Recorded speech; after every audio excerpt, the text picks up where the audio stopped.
అందరికీ నమస్కారం. అనంతపురం పాత ఊరి నడిబొడ్డున ఉన్న బోయ వీధిలో శ్రీ శ్రీ శ్రీ పెద్దమ్మ తల్లి దేవాలయం ఉంది. ఈ దేవాలయం వెలసి దగ్గరగా 100 సంవత్సరాల కాలం అవుతోంది. మొదట దుర్గప్ప అనే భక్తుడు అమ్మవారిని భక్తి శ్రద్ధలతో పూజిస్తూ భక్తుల సహాయంతో చిన్న దేవాలయంగా ఏర్పాటు చేశారు. కాలక్రమంలో అమ్మవారి మహిమ వల్ల గుడి అభివృద్ధి పదంలో సాగుతోంది. దుర్గప్ప గారి వారసురాలు లలితాదేవి గారు చాలా కాలం అమ్మవారి సేవలో ఉన్నారు. ఇప్పుడు వారి కుటుంబ సభ్యులు దీనిని కొనసాగిస్తున్నారు. ఇక్కడ ప్రతి మంగళ శుక్రవారాల్లో విశేష పూజలు జరుగుతాయి. దసరా నవరాత్రులు ఘనంగా జరుపుతారు.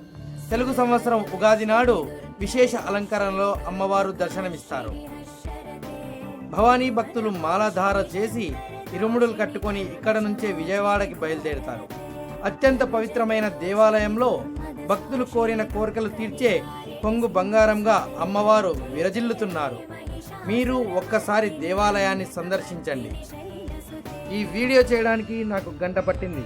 మీరు లైక్ చేయడానికి 1 సెకండ్ పడుతుంది.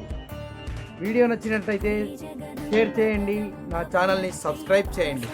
Thank you friends.